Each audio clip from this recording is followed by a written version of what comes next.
ہمارے اس سیگمنٹ کی, ہماری اس ٹرانسمیشن کی جان, ہماری شان یہاں پر موجود ہے. ہمارے چاروں علماء کرام, السلام علیکم.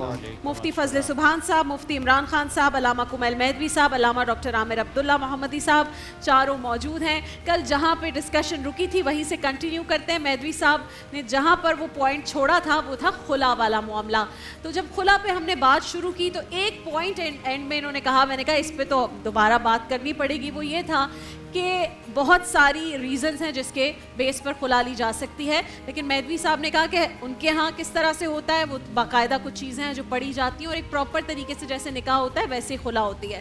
پھر اس جانب سے بھی جو ڈیٹیلز تھی وہ سامنے آئی. لیکن ایک بات جو مہدوی صاحب نے کہی وہ یہ کہ اگر مرد دوسری شادی کر لیتا ہے تو اس بات کی ناراضگی میں یا اس کو سبب بنا کر خلا نہیں لی جا سکتی. تو ایک سوال اور پھر اس کی کنٹینیوٹی میں سب سے بات کریں گے. مہدوی صاحب, اگر شادی سے پہلے ڈیسائیڈ ہو گیا ہے کہ اگر تم نے دوسری شادی کی تو میں خلا لے لوں گی, تو اس صورت میں پھر کیا ہوگا؟ بسم اللہ. بسم اللہ الرحمن الرحیم. وہ چونکہ کل آپ فوراً بریک پر جا رہی تھی اس لیے پوری تفصیل سے بات آ نہیں سکی, فقط آخری مومنٹس میں. اب اللہ جانے کہ مستورات اس بات پہ خوش ہوں گی, ناراض ہوں گی, جو ہوں گی, لیکن جو بات حقیقت ہے وہ ہے کہ بہرحال اللہ سبحانہ و تعالیٰ نے جو حق دیا ہے دوسری اور تیسری اور چوتھی شادی کا, ان تمام شرائط کے ساتھ کہ اگر تم عدل نہ کر سکو پھر ایک ہی ازدواج کرنا. اور اس میں ایک کنڈیشن یہ بھی ہے کہ اگر ازدواج کے موقع پر خاتون عقد میں یہ شرط کر لے کہ آپ جب تک میرے ازدواج میں ہیں اس وقت تک دوسری شادی آپ نہیں کریں گے, اور مرد اس کو قبول کر لے, تو یہ عقد اسی شرط پر ہو رہا ہے. اچھا, یعنی اسی بیس پر ہو رہا ہے اب یہ. تو ایسی صورت میں پھر اس مرد پر اس شرط کی پابندی کرنا لازم ہے, اور وہ گویا اگر اس کو توڑ دیتا ہے تو عہد شکنی کر رہا ہے, کیونکہ وہ پہلے عہد کر چکا ہے اور اسی عہد پر وہ عقد کر رہا ہے اس خاتون سے. تو یہ ایک معاملہ استثناء ہے. دوسرا یہ کہ فرض کی یہ عہد نہ بھی ہوا ہو لیکن انہوں نے دوسری شادی کر لی اور خاتون کو برا لگا, جیسے کہ تقریباً شاید 90% معاملات میں ایسا ہوتا ہو کہ برا لگا, اب وہ خلا لینا چاہیں تو وہ ریکویسٹ کر سکتی ہیں. اب بھی کوڈ زبردستی جاری نہیں کر سکتی فقہ جعفریہ کے مطابق. یعنی یہ کہ اگر مرد نہیں چاہ رہا, چونکہ اس نے کوئی ظلم نہیں کیا, اس نے اپنا ایک حق استعمال کیا ہے, یہ سب اسی مفروضے پر ہے کہ وہ اپنی پہلی زوجہ کا حق ادا کر رہے ہیں. کوئی ڈومیسٹک وائلنس نہیں ہے, کوئی ابیوز نہیں ہے, نان نفقہ بھی دے رہے ہیں. تو اب وہ ریکویسٹ پھر بھی کر سکتی ہے خاتون کہ نہیں, آپ نے چونکہ دوسری شادی کر لی ہے تو میں خلا چاہتی ہوں اور آپ مجھے آزاد کر دیں, اور وہ اس کو ایکسیپٹ کر لیں. تو ایسی صورت میں وہ خلا اس طرح سے کہ کچھ مال بخش دیں, یعنی مہر معاف کر دیں اپنا, یا کوئی اور اپنا مال انہیں دے دیں, اس کے بعد خلا جاری کروا دیں, تو یہ ہو سکتا ہے. یہ طلاق ولائی یعنی یہ نہیں ہو سکتا کہ اتھارٹی کے ساتھ قاضی ان کی جانب سے جاری کر دیں بغیر شوہر کی اجازت. پھر اگین وہی بات ہے, جو سسٹم جو ہے وہ خراب ہے, اس کی خامیوں کو پھر نہ استعمال کریں. عمران خان صاحب, یہی والا معاملہ. اور ساتھ میں جیسے انہوں نے کہا, پھر آپ اپنا بھی پوائنٹ آف ویو رکھیے گا, لیکن اگر یہ نکاح سے پہلے ڈیسائیڈ نہیں ہوا لیکن بعد میں یہ وعدہ لے لیا گیا تو پھر کیا صورتحال رہے گی؟ بسم اللہ الرحمن الرحیم. اچھا, میں کل اپنی بات عرض نہیں کر سکا تھا تو میں تھوڑا سا وہ عرض کر دوں پھر یہاں آتے ہیں. دیکھیں, خلا کے حوالے سے چند ایک اصولی باتیں ہیں جو ذہن میں رکھنا ضروری ہے, اور اس کے ساتھ کچھ معاشرتی پہلو ہیں ان کو بھی مد نظر رکھنا چاہیے. یہ بات تو تمام علماء کی طرف سے آ گئی کہ اگر خاتون کے ساتھ کوئی ایبیوز ہو رہا ہے, یا ان کے نان نفقے میں کمی کی جا رہی ہے, ان کا حق مارا جا رہا ہے, یا ان کی جو شرعی ضروریات ہیں وہ کسی بھی طور کے اوپر ہوں, جسمانی ہوں یا کسی اور اعتبار کی ہوں, وہ پوری نہیں ہو رہی, تو وہ خلا کا حق استعمال کر سکتی ہیں.